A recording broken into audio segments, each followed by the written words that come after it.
Okay,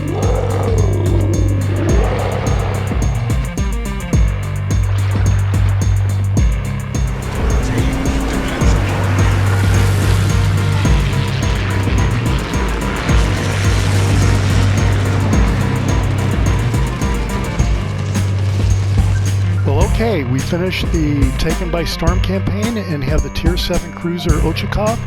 It's a Russian cruiser. On the 99th milestone, we did get a random Russian commander crate, and the commander that I got did kind of seem like it was related to cruisers, so we'll go in and take a look at that and see if that's the commander we end up setting up. And here you can see, here's the Ochakov. I don't have any upgrades configured yet, and I don't have a commander. Let's take a look at the upgrades first. First upgrade is Aiming Systems Mod 1. We'll go ahead and do that. Second upgrade is Steering Gears Mod 2. You kind of need that to try to evade opposing fire, especially if you're out in the open water.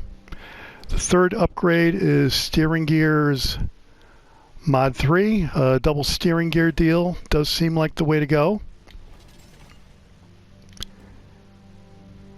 And the fourth upgrade costs 3 million credits here, which you see I don't have, and it would increase the range of the main guns, main battery reload time, or torpedo launchers. I'm not really sure I'm hot to do any of those right now, so we're just going to leave it as it is. So let's take a look at the commanders. So the commander that I got in the random commander crate on milestone 99 was this guy, Stepan Markov, and you can see that his base trait is nights shorter than days. It increases the duration of the damage control party consumable, increase the chance of HE shells causing a fire, ingenious, increase armor piercing capabilities. Nothing so far really says cruisers.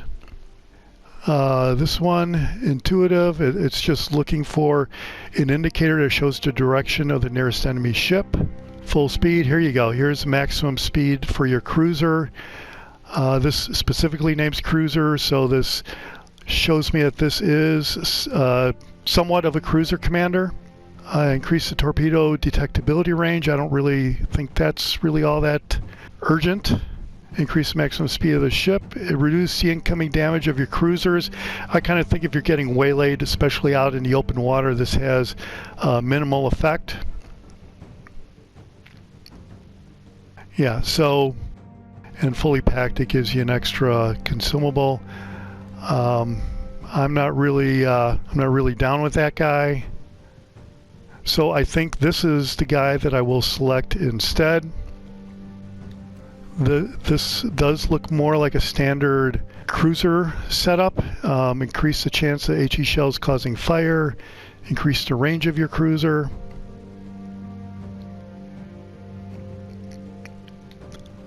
So I'll select this, and then here, igniter. I normally do select that.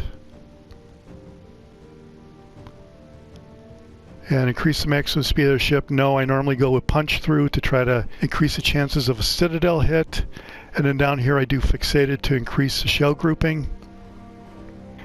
And down here, fully packed is the guy that I normally, the selection for the legendary skill that I normally pick. Refill station, I think this only works when there's an allied ship in range, which I don't think it happens as much as you would like. Let's look at the loadout. Here you can see it's a radar cruiser, which is pretty cool. That should come in pretty handy. I don't have any boosters. The ship does come with a permanent camouflage, which is pretty helpful. Kind of standard, I guess. So let's look at the stats. Survivability, 34,730 hit points. Artillery reloads in 5.8 seconds, which is really quick for a cruiser. Some of the quicker American cruisers will reload that quick, so you might see constant shells raining down on the opposition. Chance of setting fire is huge at 14%. So I might want to go back and readjust that HE shell damage for the first skill for the commander to try to get the fire setting chances even higher. We'll have to see how well the ship does as far as causing citadel hits. Torpedoes, which is a welcome sight, is reload time of 131 seconds. You get, jumped ahead of myself, you get 2 torpedo launchers, quintuple torpedo launchers, so 5 torpedoes, 2 racks, which is pretty good. It's double what the kid gets, because that's only 1 torpedo rack with quintuple torpedoes. And the range here, let's go down the list here. The maximum damage is 15,100, which is pretty good. Detectability by sea is 1.1, which is okay. Torpedo range is 8 kilometers, which is that's getting out beyond the defensive torpedo range, which is pretty good. And the torpedo speed is 65 knots, so that's pretty good. Rudder shift time is great at 3.6 seconds. Maximum speed is 35 knots, which is kind of above average, I guess. But the rudder shift time is really good at 3.6. That's your double steering gears right there. So detectability by sea is 13.2 kilometers.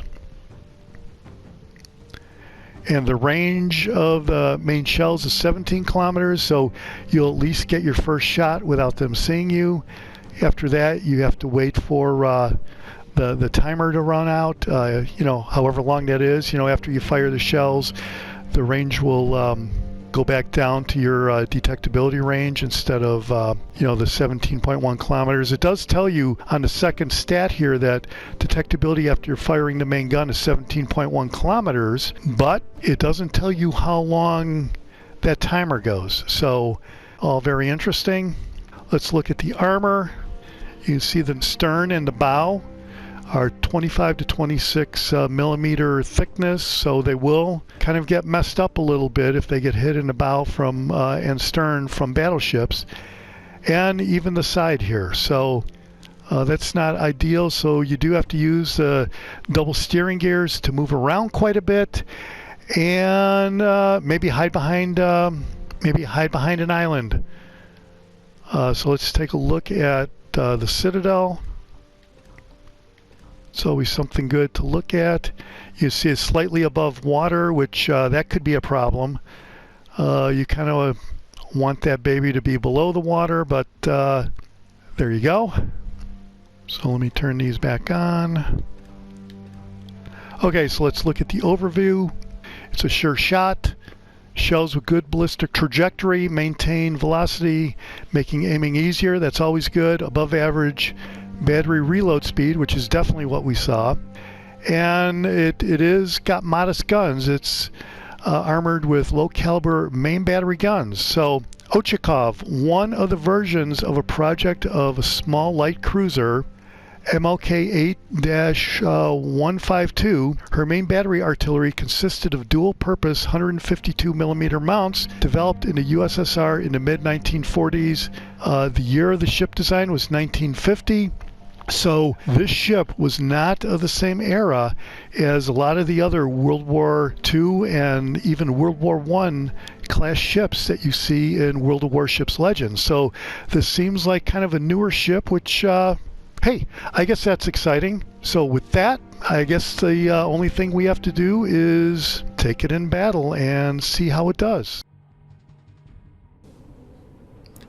Okay, so here we are in our first standard battle in the Ochakov.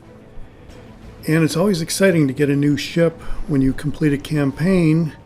That is, until you take it in battle and see what you can actually do with it sometimes. And here you can see I'm trying to size up some targets. I'm not really being too successful right now. I'm 3 minutes in.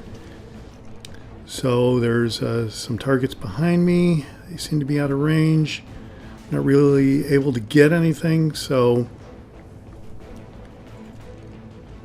now I see this Iowa over here, and he does look like he might be a little bit vulnerable, though his guns do kind of look like he's aiming at me, but I'm going to take some shots. These shells do reload really quickly, and you can see I got 4 hits, but 3 were splatters.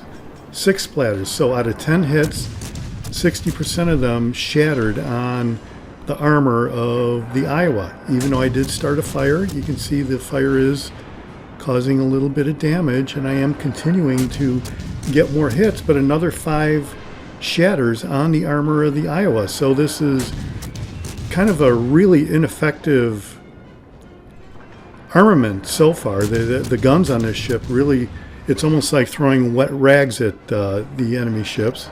You can see the fire is kind of causing significant damage, the one fire that is, and I'm continually hitting him with a lot more shells. There were 8 that penetrated, but early on I'm not really getting all that much damage for, 30 hits. I've only got 17,000 damage. Most of it was with the fire. So this is really kind of disappointing so far. And I'm fairly certain that if I get out in the open, and I think you're going to see that later, if I get out in the open, I'm going to get obliterated almost immediately. So while it is exciting to get a new ship after the campaign is over, this one, I'm afraid you need to really do some cat and mousing to really survive with this. So you can see I've got a couple more hits. I'm trying to keep the island behind me for cover. Now he's in torpedo range, so I'm going to take a shot, but I'll tell you right now, those torpedoes will not hit. So I've got 43 hits so far, which is fantastic, but only 18,000 damage. So now I'm targeting a Bismarck over here.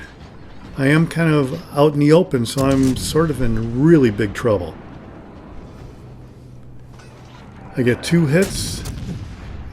One was a shatter, and he gets taken out by someone else, but I'm still getting 50% of my hits are shatters off the armor of the ships that I'm looking to target. So this is not thrilling for me so far. So now we're 7 minutes in. I figure I would try to take B. There's that Iowa that I was playing with earlier in the match, and his guns look to be facing away from me, so I'm going to try to trigger the flag here, trigger B, and I started another fire, and it looks like I'm doing really well. And his guns are pointing at me now, but they are not firing at me. I'm getting a bunch of shots off, which is really good.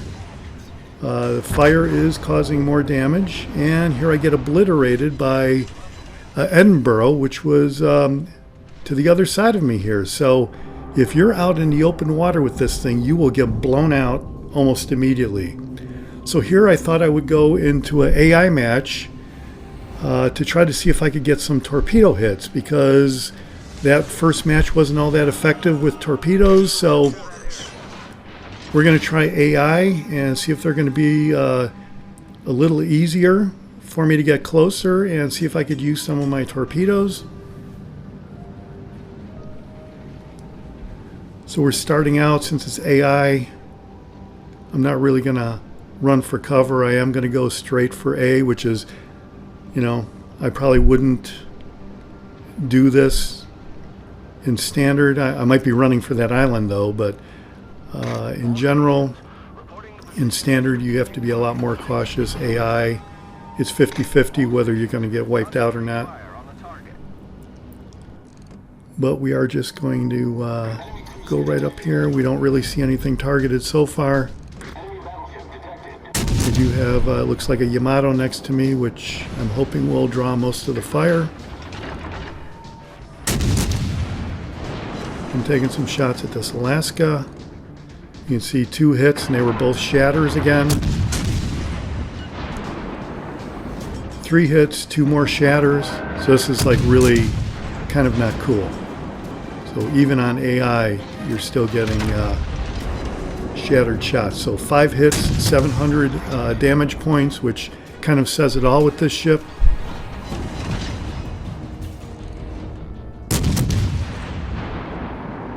So here I'm continuing to pepper the guy, and I'm going to be looking to get into the smoke screen to try to get a little bit of cover. Those torpedoes are fired. They're not really a danger to me at this point. But this Alaska, he must know that the Ochakov isn't anything to worry about, because he is just running right ahead toward me. So I am in torpedo range, so I am going to turn around and try to, or turn to try to get the torpedoes on target and see if I can get a shot off at them, and maybe I can get some torpedo hits here.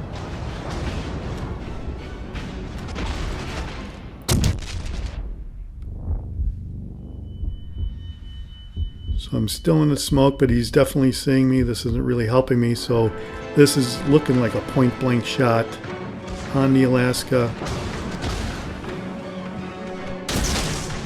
There we go. Point-blank shot. 5 torpedo hits. Only 4 of them hit.